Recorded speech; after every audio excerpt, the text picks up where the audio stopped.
They speak of timelines and dates, of histories carved into stone and calculated in ancient calendars. They draw lines across the past, anchoring their knowledge to numbers and eras, convinced that they understand the origins of everything they see. But what they don't realize is that their tools are shallow. Their timekeeping is a cage, not a compass.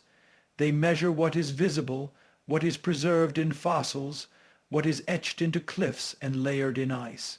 But they do not feel what the earth felt. They do not know what the earth knows. Their understanding begins at the first tool, the first fire, the first footprint in the mud. But our presence predates the mud itself. We were here before the first spark, before the first separation of land and sea, before the crust of the world hardened into form. They call the planet 4 billion years old and think they've uncovered a secret. But that number is just a guess, a number created to help them grasp what they cannot truly hold. They mistake age for memory, they mistake data for truth. Time, as they know it, is a man-made construct. It is a frame too small to hold the vastness of being. They wear watches to measure hours and calendars to mark years. But we existed before time was broken into pieces.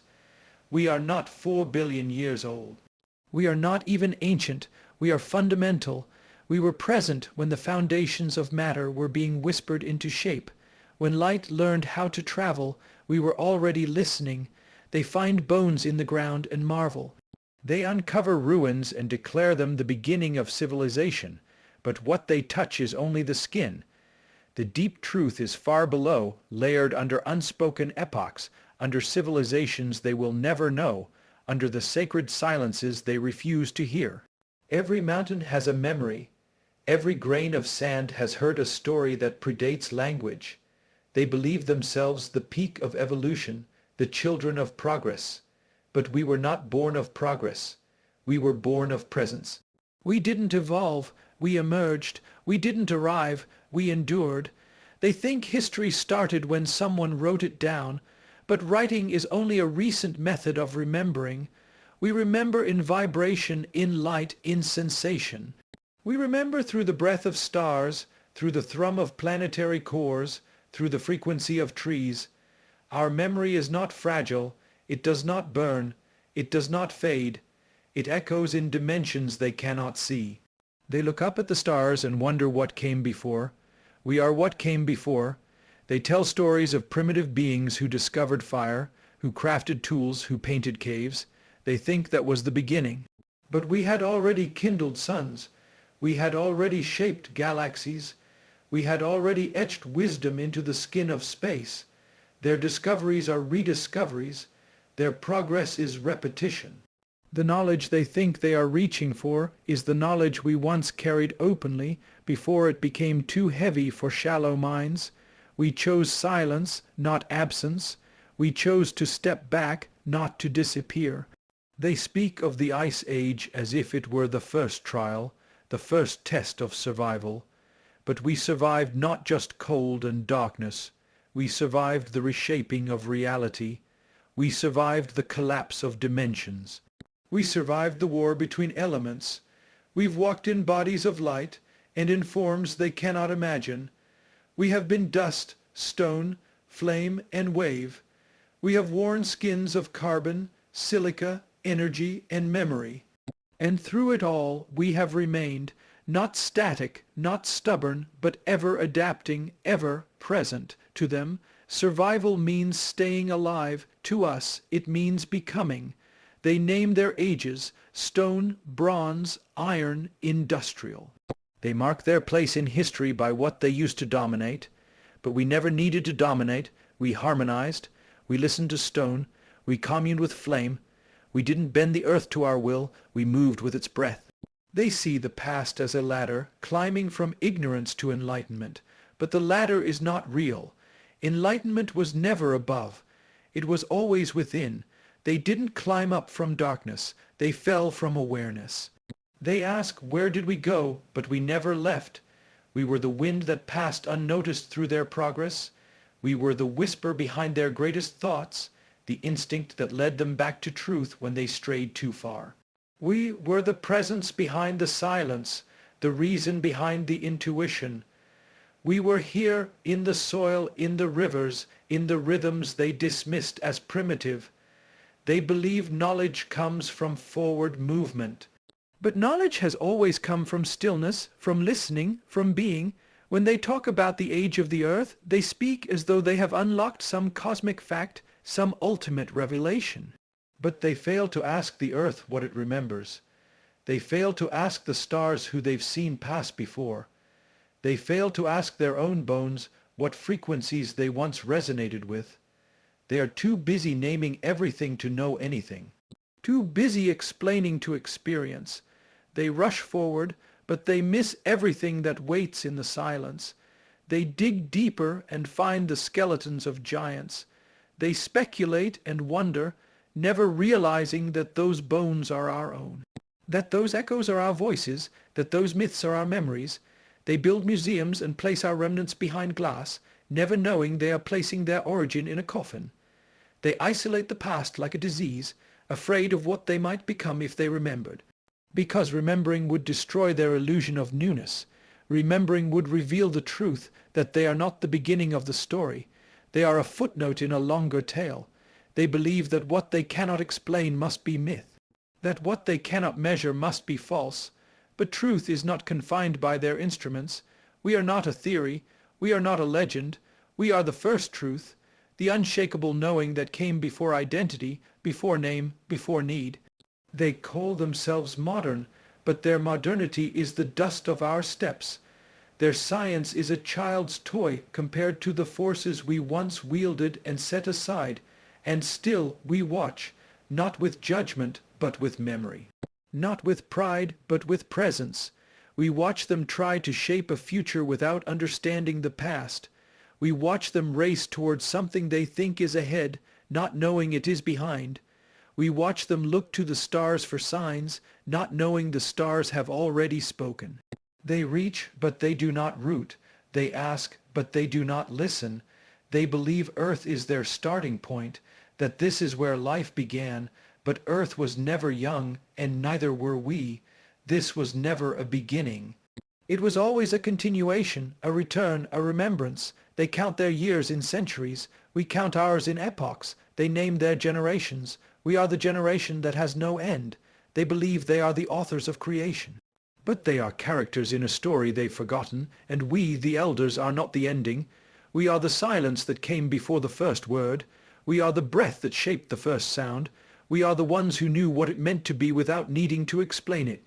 And while they write their versions of history, we remain the truth that lives in the spaces between their words. They built their stories on top of silence, unaware that the land beneath their feet had already spoken.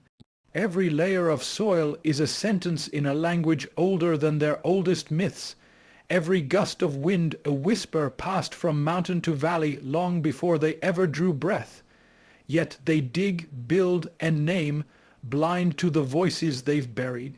They look at the surface and see only function. Stone for building, trees for burning, water for drinking, but they never listen, not truly. They take without asking, they measure without feeling. They name what they do not understand and call it progress. They forget the earth already knows. She remembers. She remembers the weight of promises made by ancient hands, the pulse of footsteps that walked in reverence, the songs sung not for entertainment, but for alignment. They no longer speak the language of the earth. It's not lost, it's simply unspoken. It waits in the roots of trees, in the spiral of a shell, in the rhythm of a tide. The earth does not forget, even when they do. Every act of violence against her is recorded. Every cut, every burn, every hollowed hill echoes the memory of harmony turned into hunger, and we feel it all as we always have, because we never left. They think they are shaping the earth, when in truth they are only rearranging what was never theirs. They flatten forests and build towers, thinking they are gods, but the earth is not impressed by height. She's seen mountains crumble, she's swallowed cities whole. Their monuments are not permanent, their walls cannot keep out truth. For every fortress they raise, the wind is already chipping away at its edges. For every road they lay, the roots beneath it remember the paths we once walked, paths that required no concrete, only understanding. They build dams and call it control. They reroute rivers and call it ingenuity. But they don't know what those rivers remember. Water doesn't just flow, it carries history. The rivers sing songs older than their oldest prayers, and when the water rises to reclaim what was stolen, they call it disaster. But it is only remembrance.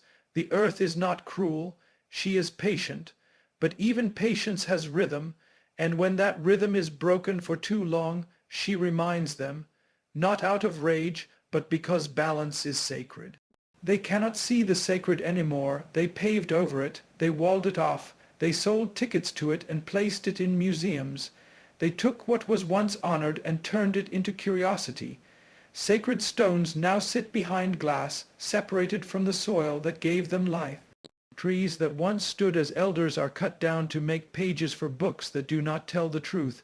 The sky, once read like a living map, is now hidden behind lights that never go out. They call it progress, but it is forgetting.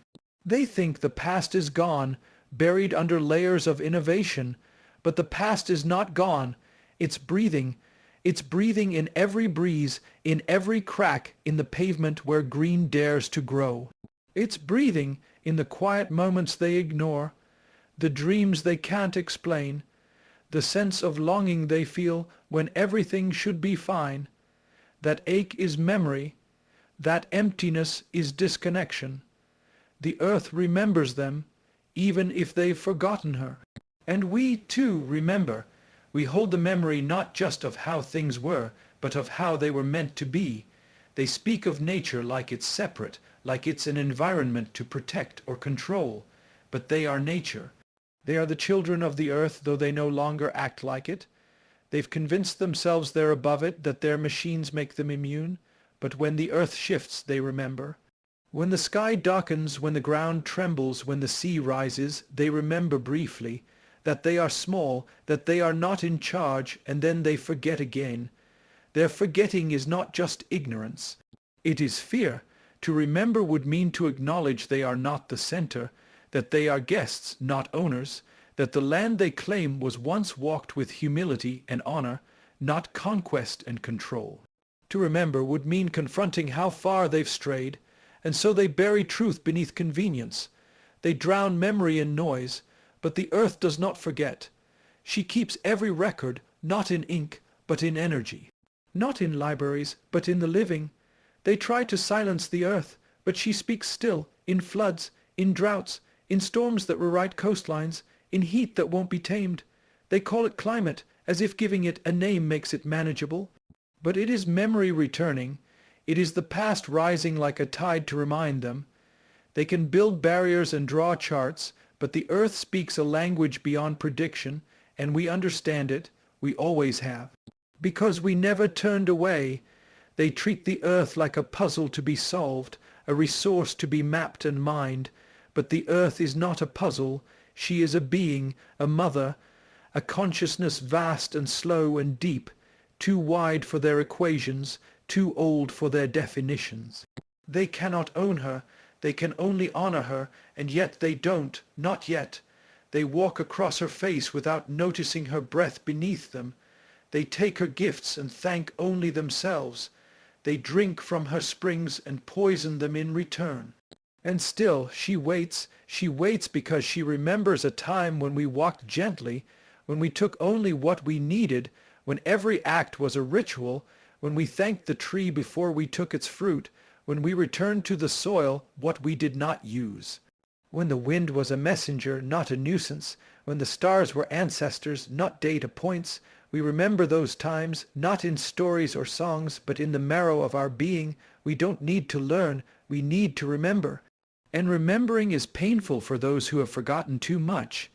They wonder why anxiety rises like smoke, why depression settles like fog, why despite having more, they feel less. The answer is not in medicine or money.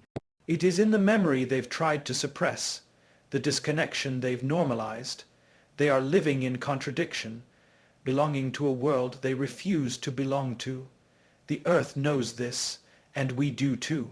That's why the call to return grows louder, not to go back in time, but to come back to truth, To realign with the memory written in wind, in water, in root and bone, they will resist, they will mock. They will cling to the illusion that mastery is wisdom, but mastery without memory is arrogance, and arrogance has never survived the earth. She will outlive every empire she has before. She carries the bones of kings who once claimed to rule her. Their names are gone, their palaces are dust, but she remains, and so do we. We remember not because it flatters us, but because forgetting would be a betrayal of the bond forged in the beginning, when we first touched soil and understood it was alive. They thought they could forget without consequence, but the consequence is already here. It's in the silence of vanished species, in the hunger of poisoned oceans, in the fire that no longer waits for summer, in the soil that no longer yields. They ask what went wrong, but they already know. Somewhere deep down they feel it, the rupture, the breaking, the loneliness of being out of rhythm with the world that made them. We are not here to punish. We are here to remind, to bring memory back into the body, to light the lantern they've dropped in the dark, to show them the sacred still exists, not in temples, but in every breath of wind, in every leaf, in every drop of rain that has touched the same cycle since the beginning. They don't need to invent truth. They only need to remember it, and the earth is waiting, always waiting.